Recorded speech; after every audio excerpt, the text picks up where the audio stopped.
Il y a longtemps, dans un joli village verdoyant d'Afrique, vivait la reine Salima et le roi Keïta. Ils s'étaient mariés depuis plusieurs années, mais au fil du temps, le roi Keïta commençait à ne plus aimer sa femme. Il en avait marre de la vieille femme aux cheveux blancs que Salima était devenue. La reine Salima s'efforçait de faire tout son possible pour que le roi Keïta tombe amoureux d'elle, mais tous ses efforts furent vains. Les soirs, quand Salima essayait de se rapprocher de lui, il était toujours désintéressé. Il préférait les jeunes femmes rondes et bien en forme, et il n'a pas hésité à prendre 4 autres femmes après Salima, car pour lui, Salima était devenue vieille et avait perdu toutes les jolies formes qui le faisaient baver à la belle époque. Comme elle n'a pas réussi à séduire le roi, la reine Salima consacrait maintenant tout son temps à son fils, le prince Moussa. Que pouvait-elle faire face à 4 jeunes et belles femmes? Son seul réconfort était maintenant son fils. Elle s'y était attachée comme jamais. Elle faisait tout avec lui et ne pouvait pas s'arrêter de lui dicter sa vie, même malgré son âge adulte. Le prince Moussa était maintenant grand. Il avait 22 ans et commençait maintenant à s'intéresser aux filles. Mais à chaque fois qu'il en ramenait à la maison, sa mère, la reine, n'était jamais satisfaite. Elle arrivait toujours à leur trouver un défaut, peu importe la manière dont elles étaient bonnes. Elle ne s'empêchait pas de dire des propos blessants aux filles comme « Celle-ci n'a pas assez de poitrine »,« Celle-ci a un gros front »,« Celle-ci est trop courte pour toi »,« Celle-ci n'est pas assez ronde ». Elle finissait toujours par dire à son fils « Écoute Moussa, je suis ta mère et je sais ce qui est bien pour toi, alors fais-moi confiance. » Le prince, quant à lui, finissait toujours par se plier au désir de sa mère. Dès que sa mère lui disait qu'une fille n'était pas faite pour lui, il mettait immédiatement fin à la relation. La reine ne voulait son fils que pour elle seule. Elle n'acceptait pas l'idée qu'une femme le lui arrache, alors elle faisait tout son possible pour le garder avec elle. Pour elle, une fois que son fils se marierait, sa femme lui prendrait toute sa place et elle ne voulait pas retourner dans la solitude. Un jour, le prince Moussa rencontra une très belle femme qui se nommait Fatou. Très vite, ils se mirent ensemble. Il s'est assuré que cette femme lui correspondait parfaitement et remplissait toutes les attentes et les exigences de sa mère. La jeune fille était une grande vendeuse du village. Elle était beaucoup connue grâce à son talent culinaire.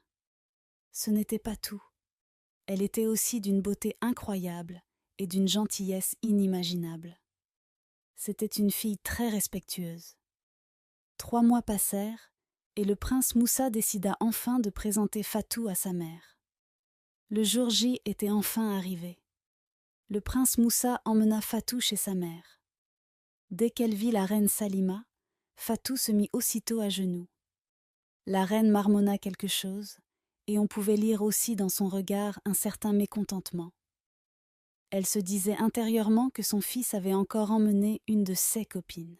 « Mère, » commença immédiatement le prince, « je suis très content de te présenter ma copine. Elle s'appelle Fatou. C'est une fille très respectueuse et généreuse. Elle est aussi une très bonne cuisinière. Je serais très content de la voir comme mon épouse. »« Alors qu'est-ce que tu en penses ?» demanda joyeusement Moussa pendant que sa mère était perdue dans ses pensées. Elle cherchait quel prétexte avancer cette fois pour mettre fin à la relation. Instantanément, la reine Salima fit semblant d'avoir mal à tête. Elle essayait de détourner son attention du sujet et s'exclama « Je ne me sens pas du tout bien. J'ai vraiment mal à la tête et je pense que je vais attraper une fièvre. Laisse-moi te chercher le médecin du village maman. » Aussitôt, le prince s'en alla. Fatou plaça rapidement une natte près des pieds de la reine pour qu'elle puisse s'allonger et se sentir plus confortable. Elle demanda aux servantes où elle pouvait trouver de l'eau potable et très vite elle lui apporta une tasse. Elle faisait du mieux qu'elle pouvait pour que la reine se sente bien. Malgré tous les efforts que fournissait la jeune femme, la reine Salima ne pensait qu'à une seule chose dans sa tête. Comment lui nuire et la tenir très loin de son fils. Le lendemain, le prince Moussa alla rendre visite à sa mère. « Bonjour maman, comment te portes-tu ? Je vais beaucoup mieux mon fils. » Le prince lui donna des jus de fruits qu'il avait pris et fait lui-même.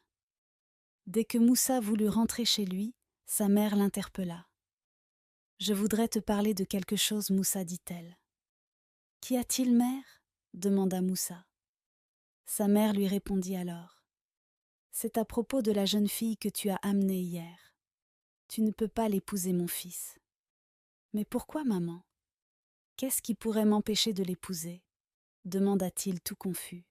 « N'est-elle pas belle, respectueuse, gentille et serviable ? Elle a tout ce qu'un homme pourrait rechercher chez une femme, maman. Qu'est-ce qui ne te plaît pas chez elle cette fois, maman ? Ajouta-t-il. Écoute, mon fils, je suis ta mère et je ne peux pas te vouloir du mal. Je te connais mieux que personne et je sais que cette fille n'est pas faite pour toi. N'es-tu pas celui que j'ai allaité pendant des années ? Répliqua la reine se tapant la main sur la poitrine. À ces mots, le prince se sentit gêné, alors il s'excusa auprès de sa mère. Il n'aurait jamais dû se disputer avec elle. Mais quelque chose le dérangeait toujours. Il décida alors de poser une question à sa mère. « Je comprends que tu ne veuilles pas que j'épouse Fatou, maman. Mais peux-tu me donner une raison juste et valable qui justifie ta décision ?» Sa mère affirma alors. « Parce qu'elle est orpheline, Moussa. » Le jeune prince était abasourdi. Il n'en croyait pas ses oreilles. Comment pouvait-elle rendre une personne inapte au mariage juste parce qu'elle est orpheline ? Il essayait en vain d'expliquer à sa mère qu'il l'aimait, mais furieuse, sa mère lui dit « Tu es un prince. Tu ne peux pas te permettre d'épouser une fille orpheline. Tu ne connais rien de sa vie. Et il est impossible pour nous de tracer la famille de Fatou. Sais-tu si elle est maintenant un esprit marin ? Et s'il y avait une maladie qui ravage sa lignée ? » Elle essayait de lui dire tout ce qu'elle trouvait comme excuse pour le dissuader dans son choix. Ce n'était pas vraiment la fille qui lui posait un problème. Elle voulait juste continuer d'avoir sur son fils son emprise. Moussa prit donc la parole. « J'ai compris tout ce que tu as dit, maman, mais je pense que tu devrais quand même lui laisser une chance. Nous pouvons faire des enquêtes sur elle, et si tu veux, je l'emmènerai ici pour que tu puisses lui poser toutes les questions que tu voudras. Si après tout, tu n'es toujours pas satisfaite, alors je mettrai fin à la relation comme tu le souhaites.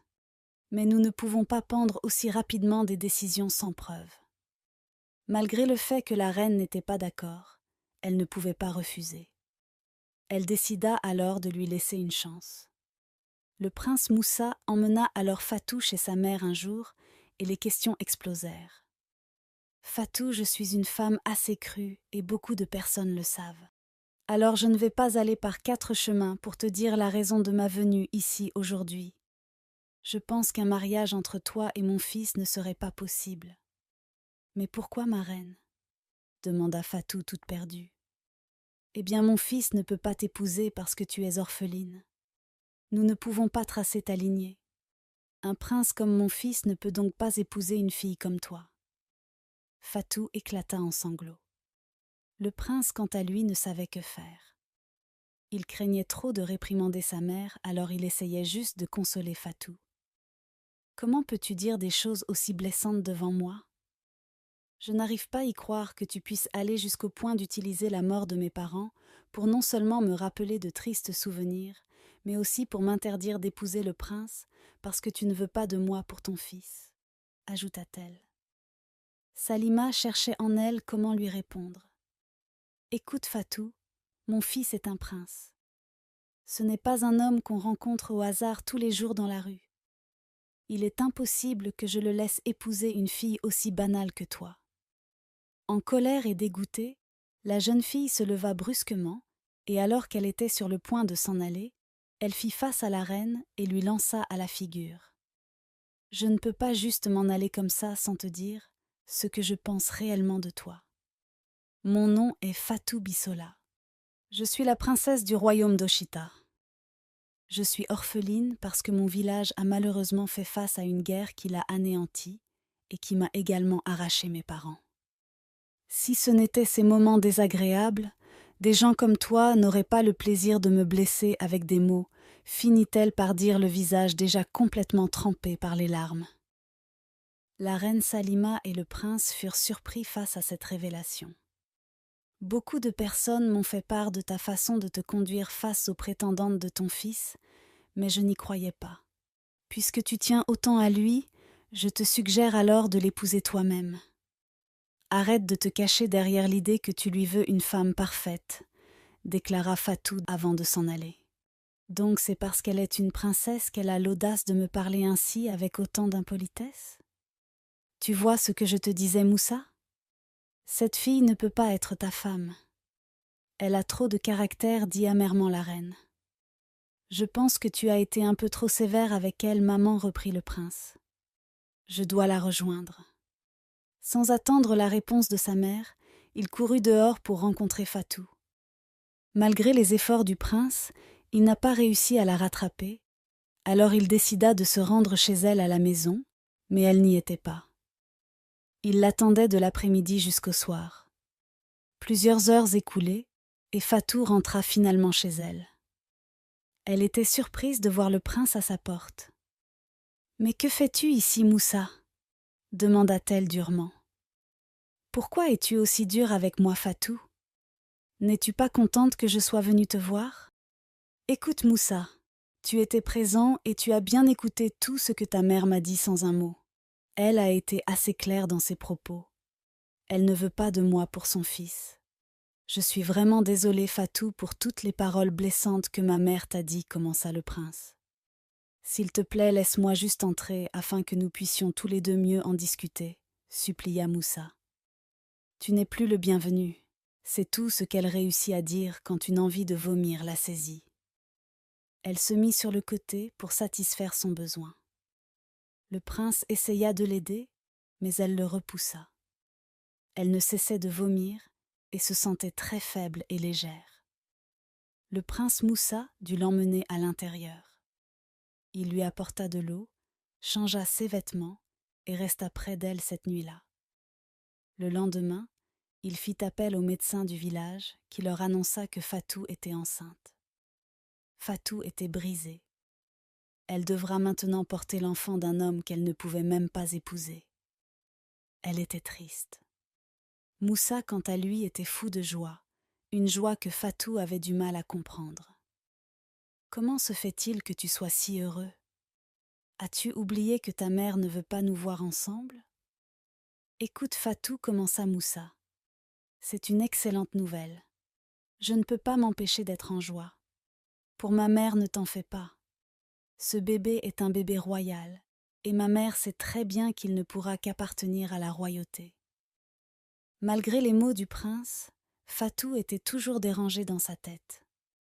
Elle s'imaginait déjà fuir avec la grossesse pour ne pas faire face à la colère de la reine. Elle se rappelait aussi tous les conseils que lui donnait sa mère de ne pas épouser un homme si sa mère était un handicap. La pauvre Fatou était toute confuse. C'était assez clair que sa belle-mère ne l'aimait pas. Elle le lui a démontré ouvertement sans gêne. Depuis des jours déjà, elle était confrontée à ce dilemme. Pour rien au monde, elle ne voudrait que son enfant soit sans père, mais d'un côté, elle avait aussi terriblement peur de l'enfer qu'elle devra vivre si jamais elle acceptait. Moussa, très content, se rendit quant à lui au palais pour annoncer la bonne nouvelle à sa mère. « Maman! Maman! Fatou est enceinte, je vais devenir papa, criait-il tout content. À ces mots, la reine fut brisée. « Comment as-tu pu être aussi ignorant? Je suis déçue de toi, lui cria-t-elle. Je suis vraiment déçue de ton comportement, Moussa. Tu m'as brisée, ne cessait elle d'affirmer. Elle le chassa même de la maison et ordonna aux gardes de ne pas le laisser entrer. Le prince Moussa tentait en vain de supplier sa mère. Il lui expliquait tout son amour pour la jeune fille, mais elle ne voulait plus rien entendre. Pour elle, c'était clair que c'était un plan de Fatou pour la séparer de son fils. Après plusieurs tentatives en vain, Moussa décida de tout expliquer à son père. Au moins mon père pourra la raisonner et la convaincre d'accepter mon amour pour Fatou ainsi que notre union. Un jour, il se rendit alors au palais. Il raconta à son père toute l'histoire. Papa, j'ai rencontré une fille qui s'appelle Fatou. Je l'ai présentée à maman, mais elle ne veut pas du tout que je l'épouse parce qu'elle est orpheline. Je suis fou amoureux d'elle, et je ne sais plus quoi faire. Elle porte mon bébé, mais malgré tout, maman ne veut rien entendre. S'il te plaît, aide-moi à la convaincre, lui dit-il. Mon fils, commença le roi. Tu connais mieux que quiconque ta mère, et tu sais très bien qu'il est très difficile de la dissuader de quelque chose. C'est avec le cœur lourd que je t'ai écouté. Je ne te promets rien, mais je ferai de mon mieux pour t'aider afin que tu sois soulagé.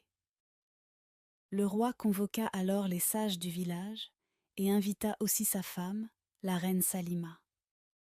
À son arrivée, elle fut chaleureusement accueillie par tous. Le roi prit rapidement la parole pour ne pas faire tarder la séance. Reine Salima, nous n'allons pas tarder avec les salutations.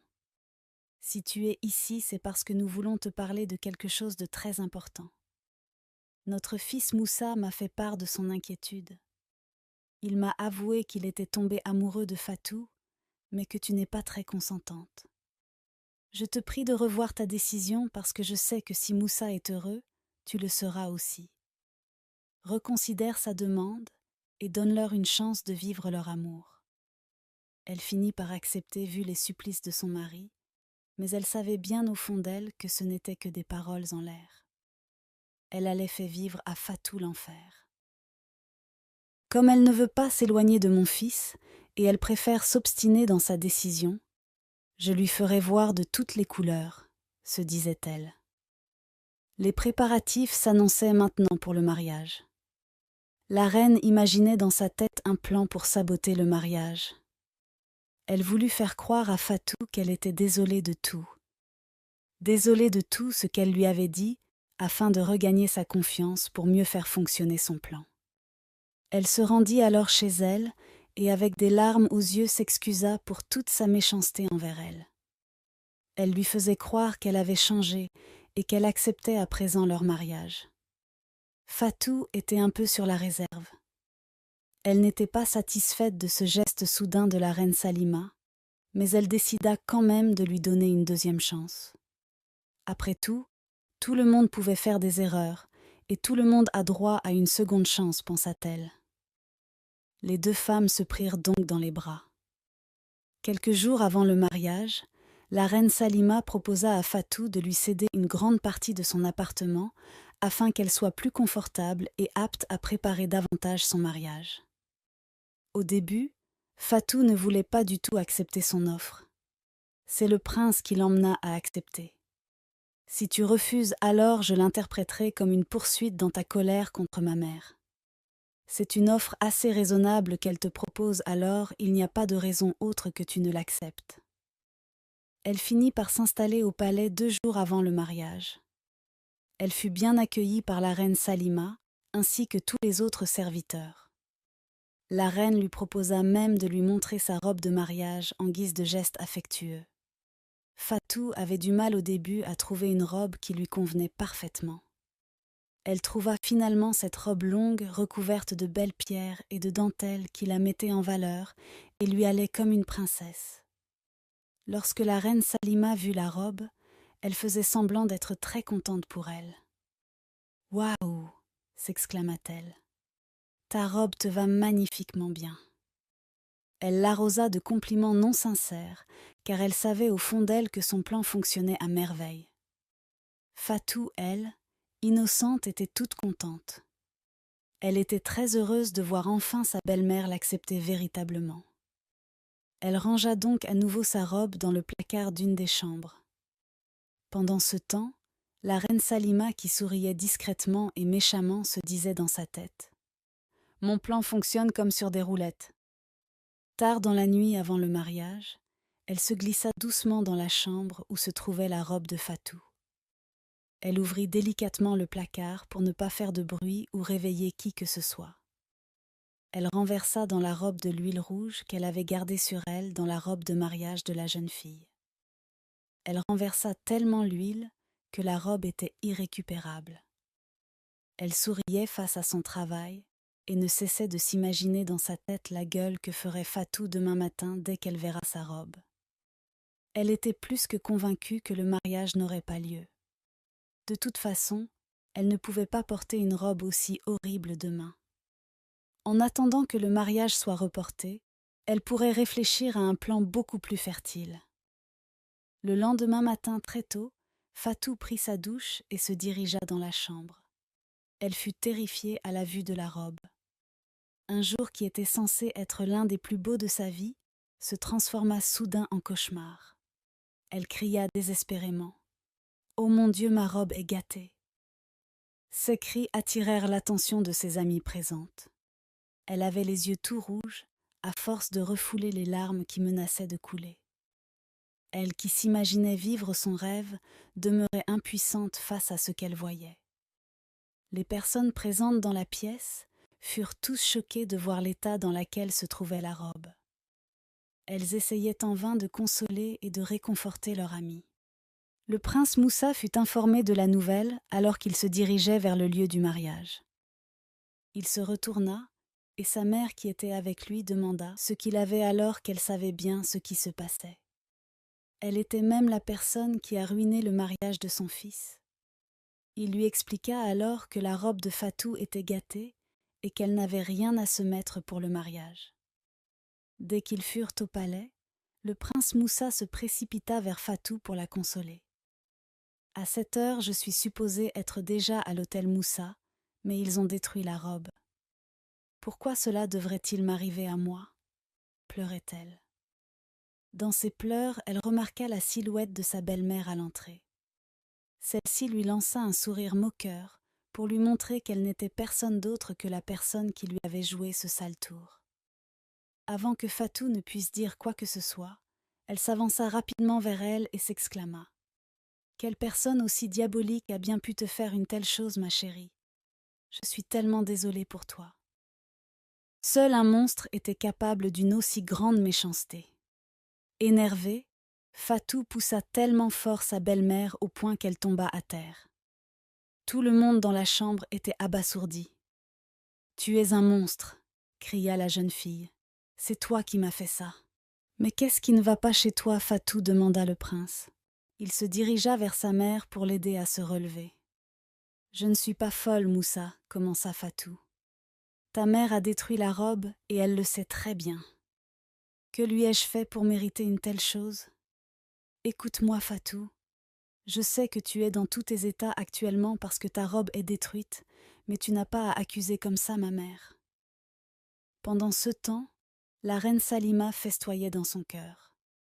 Son plan marchait bien comme elle l'avait prévu. Elle voulait semer le trouble et la dispute entre les deux, et tout se passait sous ses yeux. « Ma chérie, pourquoi dis-tu une chose pareille? Pourquoi je détruirais ta robe?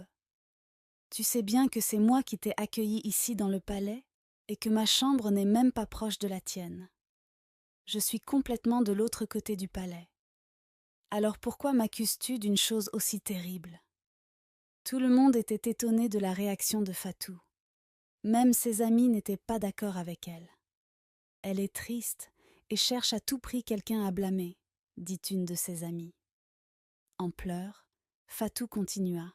« Si même avant le mariage je suis traitée de la sorte, alors à quel traitement dois-je m'attendre par la suite? Tout est clair que ce mariage ne sera qu'un enfer pour moi. Je ne veux plus me marier. Oublions cette histoire de mariage, affirma-t-elle durement. Tout le monde la suppliait de rester et de ne pas annuler le mariage. Pendant ce temps, le roi entendait tout ce qui se passait. Il demanda à voir Fatou pour mieux s'informer et aller au bout des informations. Le roi resta attentif à toutes les explications de Fatou. Ce matin, après mon bain, alors que je devais porter ma robe de mariage, je le trouve tacheté de l'huile rouge. Je pense aussi que c'est la reine qui m'a fait ce sale coup parce que je l'ai lu dans son regard. Le roi n'en revenait pas que sa femme soit capable d'une telle chose. Il était surpris face à l'annonce, mais il se disait que c'était sûrement à cause de son état et qu'elle n'était peut-être pas totalement consciente de ce qu'elle avançait. Il comprenait quand même la déception de Fatou. Il lui promit de découvrir le coupable derrière tout ça et la convaincut de poursuivre son mariage avec le prince Moussa. Il lui promit de tout arranger afin qu'elle puisse avoir le mariage parfait dont elle avait toujours rêvé. Même si ce matin elle n'a pas pu mettre la belle robe qu'elle désirait, le roi avait prévu bien de belles choses pour elle. Pour rester polie et courtoise, Fatou finit par accepter de se marier avec le prince. Le roi, quant à lui, ordonna aux gardes de trouver à Fatou le meilleur tailleur de la région pour lui confectionner personnellement sa robe. À la sortie, le prince Moussa attendait Fatou à la porte. Il lui présenta ses excuses et lui demanda de lui pardonner pour s'être emporté tout à l'heure. Mais il essayait tout de même de la convaincre que ce n'était pas sa mère qui avait abîmé sa robe, mais sûrement une autre personne. Quelques heures après, Fatou reçut sa nouvelle robe. Les invités commençaient peu à peu à venir au palais. Dans la foule, elle aperçut sa tante Iyabo, la seule parenté qui lui restait du côté maternel. Elle était tellement heureuse de la revoir après toutes les années passées. Elle se prépara à nouveau, et avec l'aide de ses amis, elle enfila sa nouvelle robe, celle que le roi lui avait offerte, et elle était prête comme jamais à se marier avec le prince Moussa. La cérémonie du mariage était très festive. Tout le monde se régalait et dansait. La fête fut belle. Le roi offrit même au couple en guise de cadeau de mariage un magnifique manoir. Fatou était plus qu'heureuse. Elle ne voulait pas du tout vivre près de sa belle-mère. Ce cadeau était la meilleure chose qu'elle puisse recevoir. 2 jours après le mariage, le jeune couple emménagea loin du palais, dans leur nouvelle maison. Fatou imaginait déjà sa nouvelle vie et tous les moments heureux qu'ils allaient passer tous les deux. La reine Salima, quant à elle, était tellement en colère. Elle ne voulait pas laisser son fils s'en aller loin d'elle. Elle était prête à tout pour l'avoir uniquement pour elle. Son obsession pour Moussa était sans limite. Elle cherchait désespérément quoi faire pour garder près d'elle Moussa. Comme elle était une grande manipulatrice, elle décida de faire le faux malade. Elle demanda ainsi à son fils de venir à la maison pour prendre soin d'elle. Pour un début de mariage, et Fatou se retrouvait déjà toute seule dans leur maison avec sa grossesse. Elle était un peu triste, mais elle se consolait du fait qu'au moins sa méchante belle-mère était loin d'elle. Moussa lui cédait à tous les caprices de sa mère. Un après-midi, pendant que Fatou cuisinait, elle entendit quelqu'un frapper à la porte. Elle était à son 6e mois de grossesse. Dès qu'elle ouvrit la porte, elle fut surprise de voir sa belle-mère, la reine Salima. Elle avait l'air malade et son visage était crispé. « Entre », lança Moussa de l'autre côté de la chambre. « Qu'est-ce qui ne va pas, maman ? Es-tu malade ?» lui demanda Moussa l'air inquiet. Pour montrer qu'elle était souffrante, elle glissa volontairement et tomba dans la cuisine, tenant sa main contre sa poitrine. Fatou était vraiment dépassée cette fois. Elle ne s'imaginait pas qu'elle irait jusqu'à ce point juste pour avoir son fils pour elle seule. Elle savait qu'elle ne jouait que la comédie et que tout cela faisait partie de ses plans débiles. « Je pense que j'ai la fièvre, mon fils, » gémit la reine Salima. « Mon fils, s'il te plaît, prends soin de moi. Je ne suis vraiment pas bien. » À ces mots, Moussa se précipita dans la cuisine pour chercher un verre d'eau à sa mère. Fatou regardait juste la scène sans mots. Elle regardait son mari s'occuper de sa mère et lui apporter tout ce qu'elle désirait, alors qu'elle était même incapable de bien se tenir debout. La reine ne cessait de lancer à Fatou des sourires pour lui montrer qu'elle avait le contrôle sur son mari. Il faisait presque tout ce qu'elle lui disait sans tarder. Des jours se sont passés, mais la reine Salima était toujours dans la maison du jeune couple. Elle était carrément un obstacle pour Fatou, parce qu'elle ne faisait absolument rien à la maison, mais ne cessait aussi de lancer des piques à la jeune femme. Elle prétendait toujours qu'elle était très faible et qu'elle ne pouvait rien faire.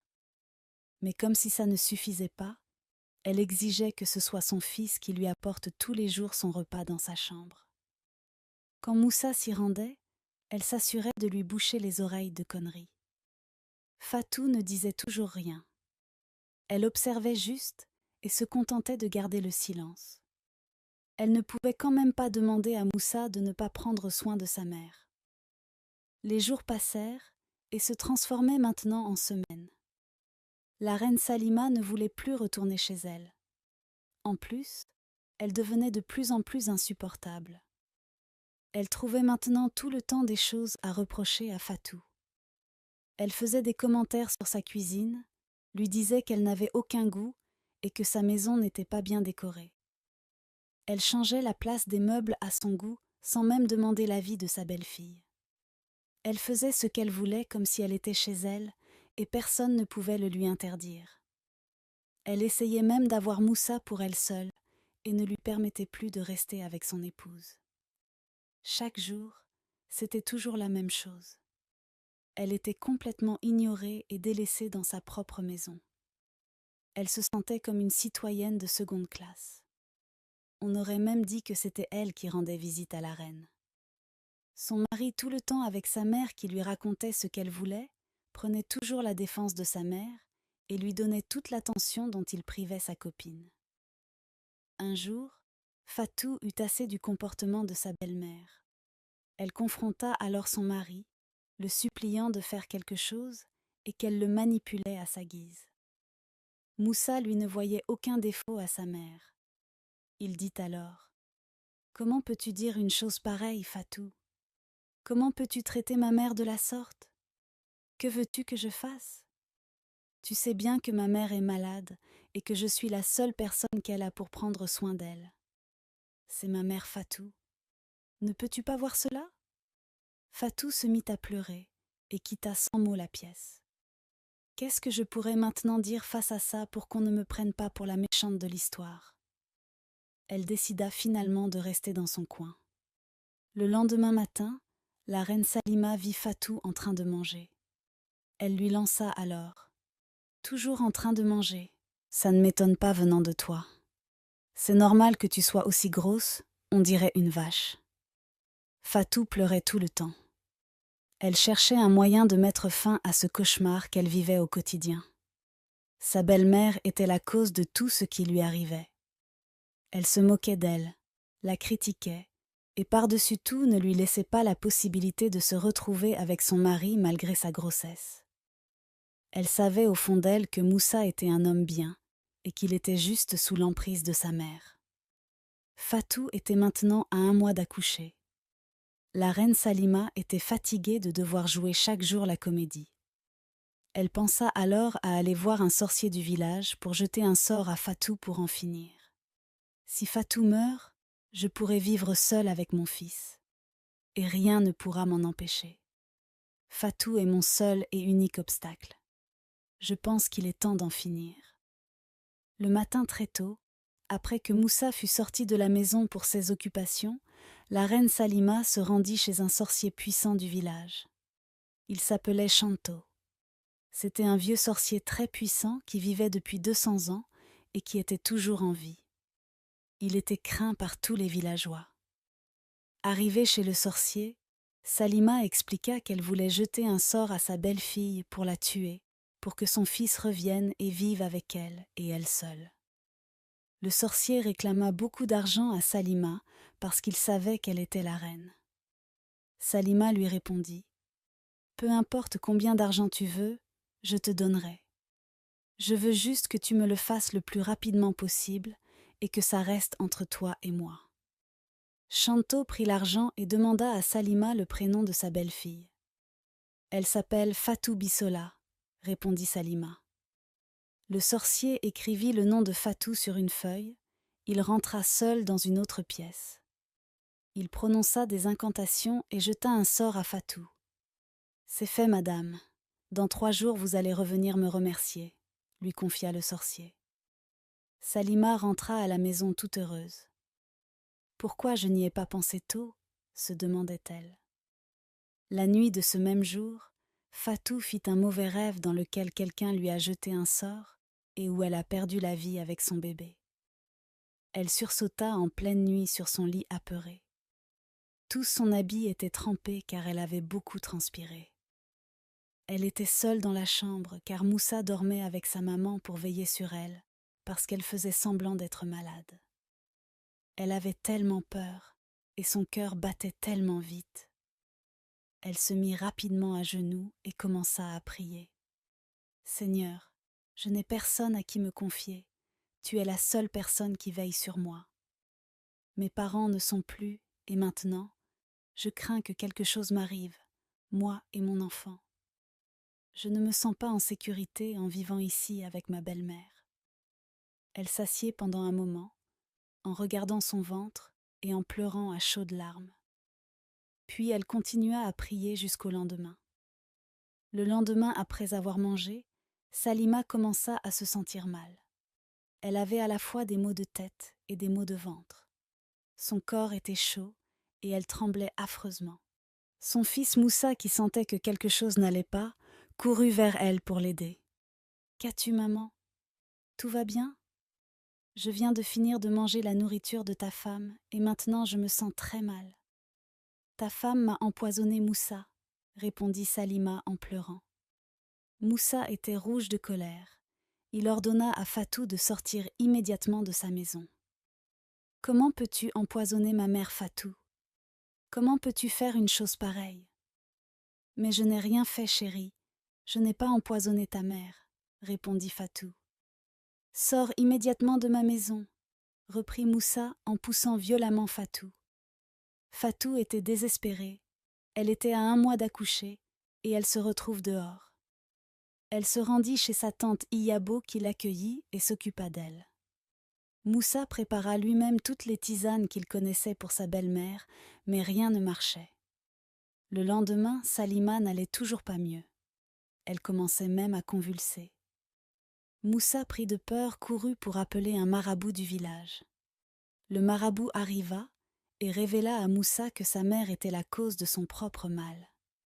« Ta mère a jeté un sort à ta femme Fatou pour la tuer. Ta femme a beaucoup prié hier nuit, n'est-ce pas ? » ?»« Je n'en sais rien, je n'ai pas dormi avec elle, » répondit Moussa. « Les prières de ta femme ont fait que le sort que Salima lui a jeté s'est retourné contre elle. » Moussa n'en croyait pas ses oreilles. « Comment ma mère peut-elle faire une chose pareille ? Jeter un sort à ma femme ? Qu'a-t-elle fait pour mériter cela ? » Il se posait des tas de questions et oubliait même que le marabout était toujours debout là à l'attendre. « Je peux m'en aller maintenant ? » lui demanda le marabout. « S'il vous plaît, que peut-on faire maintenant pour sauver ma mère ? Je vais te donner une tisane que tu vas donner à ta mère. Dès qu'elle va boire, elle se sentira un peu mieux. Ensuite, elle devra confesser devant tout le village que c'est elle qui a essayé de jeter un sort à Fatou. Si elle ne le fait pas dans les 3 jours à venir, elle mourra. » Le marabout remit la tisane à Moussa et s'en alla. Moussa mit la tisane dans la bouche de sa mère. Le lendemain, elle se sentait mieux. Moussa alla chez son père le roi pour lui expliquer la situation. « Père, ma mère a jeté un sort à ma femme Fatou pour qu'elle meure. Ma femme a beaucoup prié pendant la nuit et maintenant le sort s'est retourné contre elle.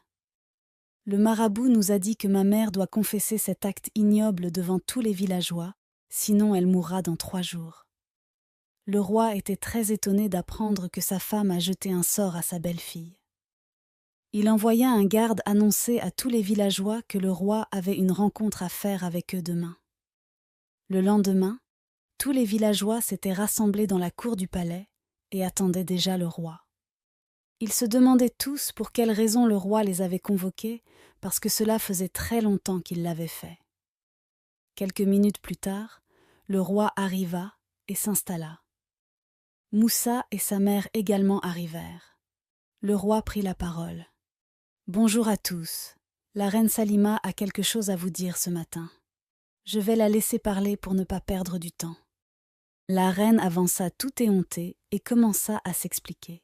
« Avant-hier, je suis allée voir le sorcier du village pour jeter un sort à ma belle-fille Fatou pour la tuer, parce que j'en avais marre qu'il tienne mon fils éloigné de moi.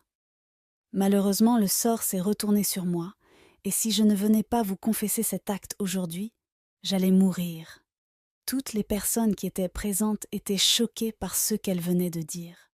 Quelle honte! Quelle honte! Criait la foule. Salima avait tellement honte, elle ne savait pas où se mettre. C'est toi qui as également renversé de l'huile rouge sur la robe de mariée de Fatou le jour de son mariage, n'est-ce pas? Demanda le roi. Oui, c'est moi, répondit Salima. Tous les villageois criaient. Espèce de sorcière, espèce de sorcière. Le roi prit alors la parole. Merci à tous d'être venus. Voilà ce que la reine Salima voulait vous dire. La reine Salima, couverte de honte, courut pour aller dans sa chambre en pleurs. Le roi mit fin à la réunion et tout le monde commença à partir. Moussa vit Fatou et sa tante Iyabo dans la foule et courut pour aller vers eux. Moussa s'agenouilla devant sa femme Fatou en pleurs. « Je suis désolée, chérie. J'étais aveuglée par ma mère. Je suis vraiment désolée de t'avoir fait vivre tout ça.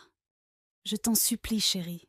Reviens avec moi pour rentrer à la maison. » Fatou savait que son mari n'y était pour rien. Il le pardonna et ils rentrèrent ensemble à la maison. Arrivée à la maison, Fatou remarqua que sa belle-mère Salima n'était plus là. Elle s'était enfuie pour aller vivre seule à l'autre bout du village. Elle n'avait plus le courage de regarder son fils Moussa dans les yeux. Elle avait très honte. Fatou vivait maintenant toute seule avec son mari et il bénéficiait de tout son amour. Quelques semaines plus tard, Fatou accoucha à l'hôpital de 2 jumeaux. Elle était très heureuse. Et son mari était aussi fou de joie. Ils vécurent un amour parfait, loin de la méchanceté de Salima. Si vous avez aimé cette histoire, lâchez juste un like et un commentaire d'encouragement, c'est tout ce que je vous demande. Cela vous prendra que quelques secondes, et cela va me permettre de faire avancer rapidement ma chaîne, parce que c'est très éprouvant de créer et d'illustrer les histoires. Juste un like et un commentaire s'il vous plaît. Je compte sur votre bienveillance.